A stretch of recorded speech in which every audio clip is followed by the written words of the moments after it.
Welcome back, Focus Daily TV. Hit that like button, subscribe, support the channel, hashtag Focus Daily TV. Today we'll be dealing with the Skull and Bones, privateers. I'm just going to delve a little bit into it. I'm not going to go too in depth, but I have to introduce this in order to give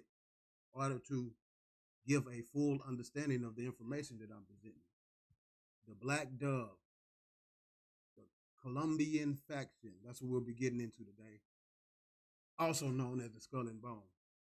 As usual, we're just going to watch a little video with an introduction to the information, and I'm going to chime in so that the truth can be seen and heard. Let's go.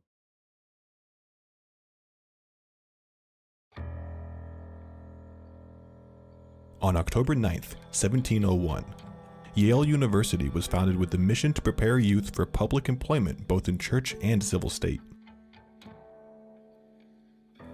But Yale's earliest origins begin in the... What we're about to get into is how the government became infiltrated. Yesterday, I spoke about how God had sliced out a little section of the land in order for the foreigners to conduct their business in a righteous manner. However, due to groups such as the privateers, the Skull and Bones, the Black Dove, evil infiltrated this section that God had cut out.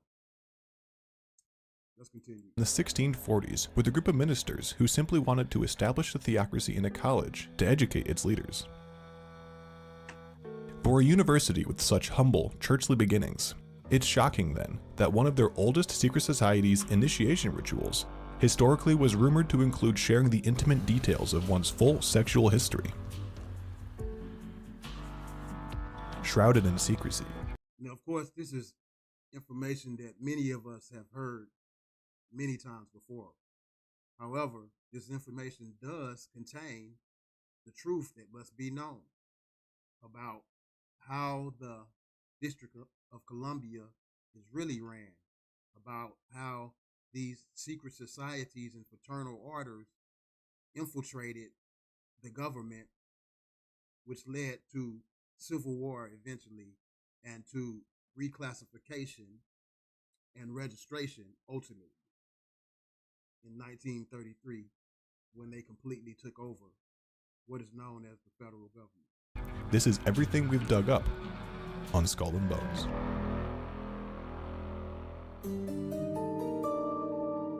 Founded in 1832, Skull and Bones is the oldest of Yale's many secret societies.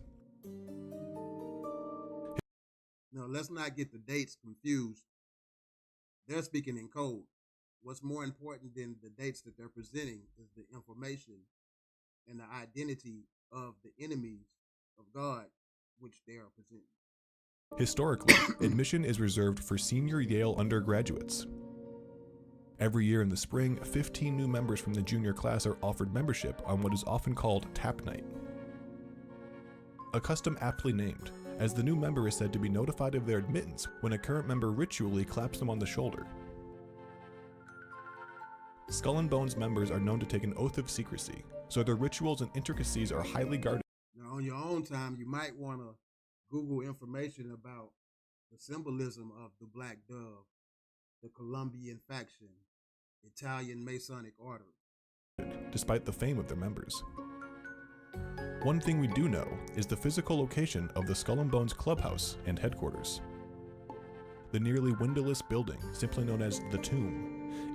These are the nations that conspired against us through such organizations as the Skull and Bones. Is housed in a large brownstone located at 64 High Street in New Haven, Connecticut. To preserve confidentiality, non-members are prohibited from... Now, even though they speak of Connecticut, keep DC in mind, because over the next couple of weeks, that's what we'll be discussing, that 10 square mile city-state, which is within the land of America, which is truly the kingdom of God. From entering. The macabre decor of the clubhouse is well suited to Skull and Bones' distinctively ghoulish spirit. The tomb is said to be adorned with skeletons, skulls, and other dark works of art. There is a popular rumor that the stolen skull of the Apache leader Geronimo. Now, of course, they're not going to present actual information over the internet, or at least they're going to do their best to avoid it getting out. So we have to take what we are given and use our discernment to uncover the truth that lies within. Is a relic that is housed within the tomb's cadaverous walls. In 2009, Geronimo's descendants attempted to sue the organization to get the skull returned to them, but were unsuccessful. Portraits of its distinguished members line the walls of the tomb as well. Portraits that might feature such esteemed bonesmen, like former presidents George W. Bush. This is an information channel. What we're doing is presenting the information in order to begin your journey of studying for yourself. You must study to show yourself approved, according to the scripture. George H.W. Bush, and William Howard Taft, as well as the father of American football and the founder of the NCAA, Walter Camp, the man who helped create the Hubble telescope, Lyman Spitzer, Time magazine's founder Henry Luce, Supreme Court Justice Potter Stewart, former Secretary of State and Senator John Kerry, the so-called richest man in private equity, with a personal net worth currently valued at As you can see, members of this Black Dove have infiltrated all parts of society and the so-called government that we find ourselves under. So it's not a surprise that evil then took over the land. But this was written within the Bible, the Word. So it was expected to come. And ultimately, it was because we fell from God's grace and we refused to follow his commandments and his laws as a people, which led to us losing this land, this kingdom, which is commonly known as America, which actually belongs to us, the so-called African Americans, who really are Jerusalem and Israel. That's what we speak about here on the Focus Daily TV show. God's children, their place in the world, and how it's time for us to turn from our wicked ways and return back to the laws and commandments of God so the kingdom can be returned to us. $0.7 billion. Stephen A. Schwartzman, political journalist and author Dana Milbank, and the youngest member of President Obama's cabinet, economist Austin Goolsbee. If you're noticing a pattern among the members of Skull and Bones, that's because while Yale has admitted women since 1969, females were not granted membership into Skull and Bones until 1992, 160 years after the club's founding. For some time, Skull and Bones was apparently losing some of their top candidates because the organization was seen as regressive and sexist. As more women, people of color, and LGBTQ+ members joined the organization, the old... So look, there you have it. LGBTXYZ, they're a member of this group also.